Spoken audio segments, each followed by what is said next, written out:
Real Madrid picked up a massive 3 points against Girona, and that was a must-win game. And I have to say that the boys went out there and they performed pretty good for the most part, right? Now, there are some things that I didn't like, and we're going to talk about it in this video. But in general, I am happy with what I saw. Jude, Arda, Mbappe, they all scored, and we kept a clean sheet. So it's going to be weird to kind of complain about that. But as I said, right, we're going to talk about 5 things that we learned from that Girona match. And I need you guys to smash that like button and get in the comment section and tell me some things that you took away from this game. But let's get it. The first thing I learned during that 3-0 win against Girona is that we are literally never going to beat the second half FC allegations. Because that first half, more specifically, the opening 30 to 35 minutes was awful for us. Girona were by far the better team. They were cooking us. And we're very lucky that they don't have the quality in attack to put away those chances that they created. Because we could have easily been down like 2-0 before the 30th minute. We're lucky that they don't got Savio, Dovbik, Yankudo. We are very fortunate that those guys have left. Because if this was the same Girona team that we saw cooking last season, oh, we would have been getting slapped in that first half. They had more corners than we had shots. I don't think we got our first shot off until like the 33rd minute. They were outplaying us. They were by far the better team. They were in and around our box. They looked more threatening. They were pressing us. We couldn't even put together 5 to 6 straight passes before we lost the ball. Asprilla was making Ferland Mendy do the twister challenge. He was cooking him. Miguel Gutierrez overlapping on that left. It was looking dangerous. Defensively, we couldn't break down Girona. They are shit in defense. But those opening 30 minutes, they defended like their lives were on the line. I could not believe how shit we were to start that game. Now, Jude did score in about the 35th minute. And we're just lucky that other teams missed their chances. And then when we get one big chance, we score. Thank God Jude got that goal. Because after Jude scored, things did slightly turn in our favor, right? So we did end the first half on a decent run for the last like 10 minutes. And then the second half, we just completely blew them away. But that first half performance, it's not sustainable, chat. Because if we keep letting teams get all these big chances, eventually they're going to start finishing them, right? Whenever we play the better teams, you see us get cooked. AC Milan, Barcelona, Dortmund in that first half, right? We cannot keep relying on teams' attackers to miss chances. And we've benefited from teams being pretty poor in the final third because there are a few games that we could have lost this season. But just on this Girona match, they outplayed us for a large part of that first half. And as I said, we had to turn into second half FC. And luckily, we played so well in the second half that we ended up getting a comfortable win. And Girona kind of just died after like halftime, basically. Like, I don't know what their manager told them, but they came out and they looked completely different to what we saw to start off the match. But yeah, look, we're second half FC, right? I think, Carlo definitely does have to work on his tactics a bit more, right? We do have to find a way to start off games well. From the time the whistle is blown, we need to be on smoke. But the players, every single time, it looks like they just woke up. It looks like they just ate a big meal before the game. Why are they so sluggish? It's super annoying. But we got away with it yesterday. Biggest thing, man. Second half FC in full effect. I'm telling you guys, we're not going to beat those allegations. The second thing I learned from that game against Girona is that Jude Bellingham is him. This guy is fantastic. World-class baller. one of the best midfielders that are out there, period. Start putting more respect on Jude Bellingham's name. Name me a weakness that he has.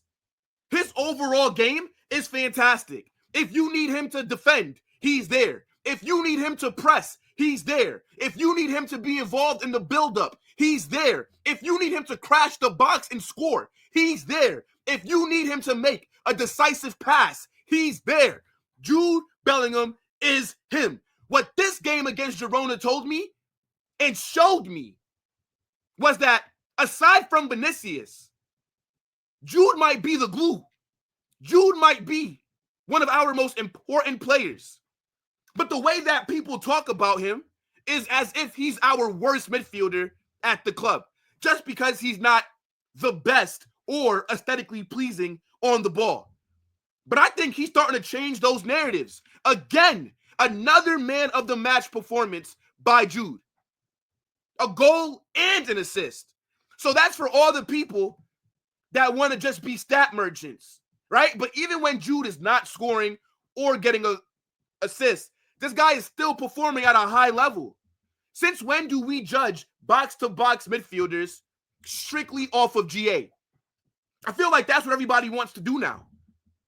But again, it's very rare that Jude does not play well. But yesterday, he was pulling all the strings. He's the one that opened up the goal scoring. We were absolutely shit in that first half. And then Jude popped up, gave us that goal in the first half to, give us a little bit of breathing room. Because Girona were suffocating us. Second half, he gets the assist for Arda Guler. The weight of pass. He put that shit on a plate for him. I cannot name you another midfielder that has a better overall game than Jude. He does everything. Another great performance. And again, for everybody that wants to talk about GA, well, he scored in 5 straight games. He's assisted in a few games as well. I know that he was getting a lot of criticism earlier in the season, but people just don't watch us play like that. The narrative that he's a trash player is so forced. He walks into every team in the world. Name me one team Jude Bellingham does not start for if you believe he's trash. Go ahead. Tell me. What a player. Without him, I don't know if we win that game yesterday. I don't know. That's how important he is. This guy is the glue in that midfield, right?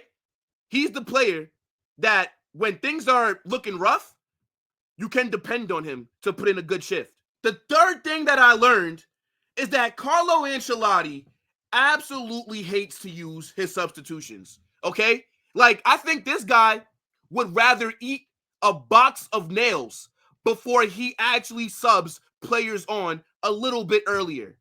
I just don't get it. Carlo, we're winning 3-0. Why are you waiting so long to make subs? The only reason why he took Jude off was because he got a little knock in the game. So he brought on Ceballos. And then the only reason why he made his second sub was because Ferland Mendy got injured. And then he decided, okay, you know what? Let me bring on some other players. This guy hates to use subs. Do you know that Real Madrid are the team that uses their substitutions the least in La Liga? We are last in the league for squad rotation. Endrick, right? All these different guys on the bench just rotting away. Yesterday was a game that we could have made a sub in like the 70th minute. There was no need to wait so long. Now, he did end up making 3 subs in the 80th minute, but I think those players could have been brought on a lot earlier. We know how grueling our schedule is. You know all the injuries that we have. We're comfortably winning against Girona. In that second half, we dominated them, right? They had a little spell about like 5-10 minutes where they looked like, maybe they could do something. But for a large part, after the 35th minute, up until the 94th, it was all us. We were slapping them up. Why couldn't you make a sub? You know that we got a big game against Atalanta coming up. We can't afford for anybody to get injured, right? I think Carlo, he does have to hold some smoke in terms of his substitutions or I'll say his lack of substitutions is a big reason why players are getting injured, right? Because if you rotated a bit more, I don't think we'd have as many injuries. Now, the injuries are not all on Carlo, but I think he plays a role, a significant role in that. This guy hates subs. There's no reason why he waited so long, right? That's all that I'm saying, chat. He did end up making 5 subs when it was all said and done, right? Because he brought on Fran Garcia, Raul Asensio, and Endrick in the 80th minute. And then around like the 90th minute, he gave Daniel Yilnez a debut, right? The kid from our academy. But I feel like these things could have just been done slightly earlier, right? Carlo, we do not have to wait until the 80th or 85th minute to start making subs. You can make subs a lot earlier, especially in games that we're dominating, that we're just cruising, and we have a few goal lead. But all in all, right, good second half performance from the boys. I just think we could have used our subs a lot sooner. But maybe you guys don't agree with that. I just think there's a lot of minutes for everybody. And I think the lack of minutes that some of our players off the bench are getting is a bit weird, right? Like, there's no need to wait for Ferland Mendy to get injured before you make a sub, right? You could have put on Fran Garcia a little bit earlier. Jude, yeah, you probably should have took him off anyways, right? I'm glad that Dane Ceballos came on. But I think Endrick, he should have played about 20 minutes yesterday, right? I think Fran Garcia should have also gotten more minutes. I don't like that Raul Asensio was on the bench anyways, but you could have probably brought him on for Lucas Vasquez earlier. So, Carlo, start using them damn subs, brother. The fourth thing that I took away from that game against Girona is that Lucas Vasquez is a massive liability. And I think that we all knew that. Once Danny Carvajal got injured, right, we all complained about the lack of a right back that the squad now has. And we all know Lucas Vasquez is not a right back. This guy is a right winger / right midfielder that's being forced to play right back because the club never went out there and got a proper backup for Carvajal. And now we're feeling the effects of that. And yesterday against Girona, I don't think that Vasquez had a bad game. But I think the only reason why he looked serviceable is because Arda Guler had to suffer a lot in that game. In terms of, we had Arda on the right wing, but instead of Arda being able to be involved in the attack as much as he should have, he's had to track back and do a lot of the dirty work to cover Lucas Vasquez. Okay? This guy should not be starting for Real Madrid on a consistent basis. And this is why next summer, right back has to be one of the highest priorities. Because as far as I'm concerned, we don't have one in the squad with Danny Carvajal being injured. And with his age, we should be looking to bring in a new number 1 right back regardless. But Lucas Vasquez, chat, massive liability, right? We know that he's been here for a very long time. He's been important for us in terms of winning trophies. But I've just not enjoyed watching him play that much. That first half, Girona were cooking on the wings. And I was nervous that Lucas Vasquez was going to make a mistake. Brian Gill was looking decent against this guy. And again, we saw Arda Guler, right?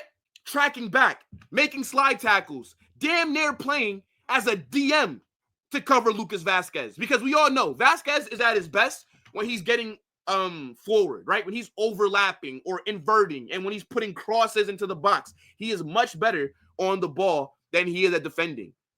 And because of his incompetence as a defender, a lot of people were actually calling for Arda Guler to be taken out because they didn't think he was doing enough.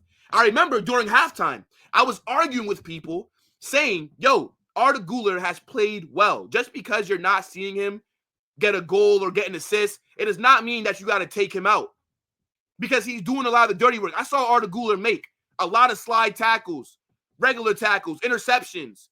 If you checked out Arda Guler's average positioning in that first half, He was barely above the halfway line because he has to watch what Lucas Vazquez is doing, or else that right side of our defense is a massive liability. And you saw it in the first half. The right side of our defense was exposed. And that's, in my opinion, because of Vazquez. Now, again, he ended up having a decent game, right? Because the entire team improved as the game went on. But I just don't like this guy starting, to be honest. Like, I would rather start Valverde at right back, even if Lucas Vazquez is fit. But we got to sign a right back in the summer, chat. That is of the highest priority alongside a center back. Lucas Vazquez is a liability. The fifth and final thing that I took away from that Girona game is that we need to bring back Miguel Gutierrez, right? We all know Miguel Gutierrez, the left back at Girona, is from La Fabrica. We sold him to Girona for cheap, and he's transformed himself into one of the best left backs in La Liga. And yesterday, in that first half, he was phenomenal. This guy was cooking. The way that he was able to overlap, his crossing, right, his passing, the way that he was able to handle Real Madrid's press, I was very impressed by this player. And we all know that he's not going to stay at Girona for much longer, right? This guy's value has skyrocketed up to about 30 million. And Real Madrid do have a buyback clause for about 8 million. So we can bring this guy back for way below his market value. And I think the club needs to consider doing it. I believe Miguel Gutierrez is better than Ferland Mendy and Fran Garcia.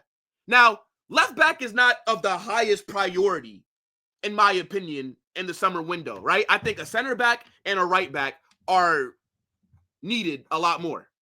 But if we're able to bring Miguel Gutierrez back for about 8 million, and then if you sell Fran Garcia for about maybe 10 to 15 million, to me, that's a W.